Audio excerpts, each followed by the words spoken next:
He did report on Zoom. He did not confirm multiple reports that he is unvaccinated and asked for privacy whenever being asked about his vaccination status. Obviously I'm not able to be present there today, but that doesn't mean that I'm putting any limits on the future of me being able to join the team.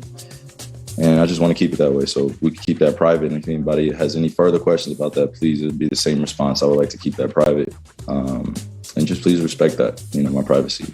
Doesn't matter if you want to keep it private or not. It's very simple. You either are vaccinated or you're not. And the league will tell you. And if you are not vaccinated, you won't be allowed into certain buildings. So it doesn't matter about privacy. We'll know because you're not going to be in the building. You won't be able to play in New York. You won't be able to play in Toronto. And you won't be able to play in the Bay. Yeah, you can keep saying it's private. No, it's not. It's public.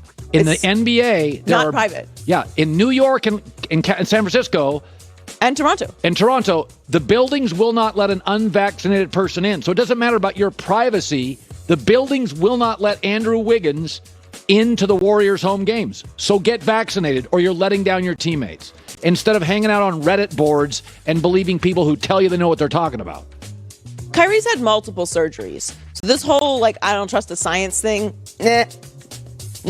it's just keep it consistent. I don't ask for a lot of things from people in life, but I am a very big consistency person. I think you are that way too. Yes. I don't like all this flip-flopping, just saying stuff that doesn't mean anything. What are you talking about? If you don't believe in science, if you don't believe in doctors, don't get surgeries then. By the way, they put you out at surgery. They inject you with stuff. They inject you, knock you out. Jabby, jab, jab. And you want that jab. You want that jab, or it's going to be very uncomfortable surgery for you.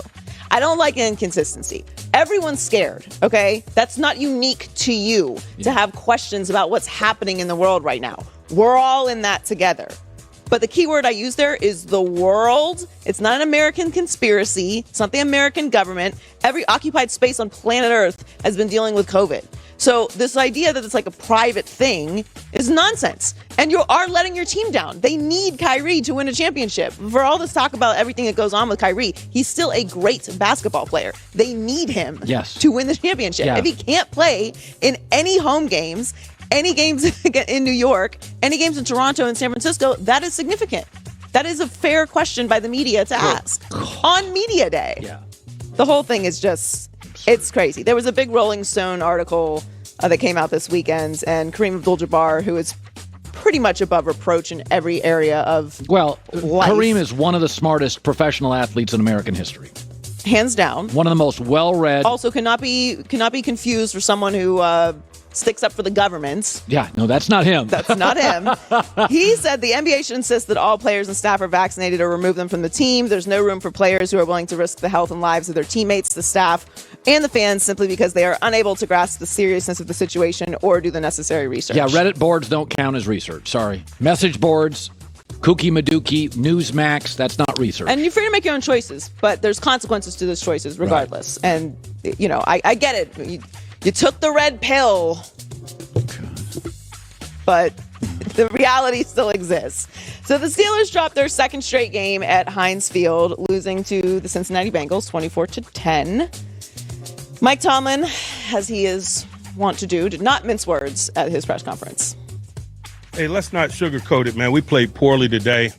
We didn't deserve to win, and that's not taking anything away from the Bengals.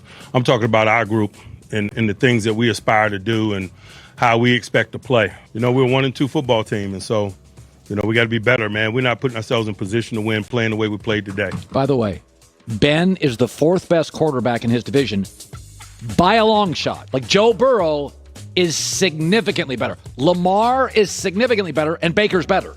I'm sorry, but you cannot have the fourth best quarterback in a division. And if Baker is third or Burrow, it ain't close. I love the Bengals +3 this weekend. Oh, made a lot of lettuce on that. Yeah. Well, he was also, you can't ask Ben to throw the ball 58 times. Some of these pieces of video, I'm not trying to be a jerk, but some of them it looks like grandpa playing with the kids. It's nonsense. He had 2 interceptions. He was sacked 4 times. They rushed for 45 yards yesterday.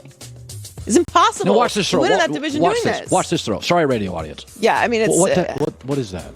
That's a throw a rookie makes. That's a throw Grandpa makes playing with his grandkids. You can't do that. Listen, I didn't like the Steelers as a playoff team this year for multiple reasons, but they are and capable of running the ball. And I don't understand it, but they can't ask Ben to throw the ball that much. No, you can't ask any quarterback to throw the ball this much consistently. You saw it at the end of last season. They're doing it again this year. I know they don't really have an option because they don't have a run game, but this is what's going to happen when you have an aging quarterback like Ben Roethlisberger and you're asking him to do this. I wouldn't ask him to take out the garbage. From the video, I'm not sure he could do it. I don't love taking out the garbage. That's not my chore. But when it's just you got to do it. But T.J. Watt and Alex Highsmith were also out, so that didn't help the defensive side of the ball. But Joe Burrow, 14 of 18, 172 passing yards, 3 touchdowns, 1 interception. I'll tell you, the Lions and the Bengals are not great teams. They're gonna ruin somebody's year.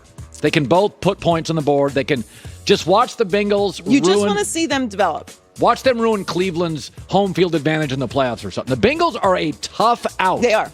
They're a tough out, man. They can move the ball. So this was a situation yesterday.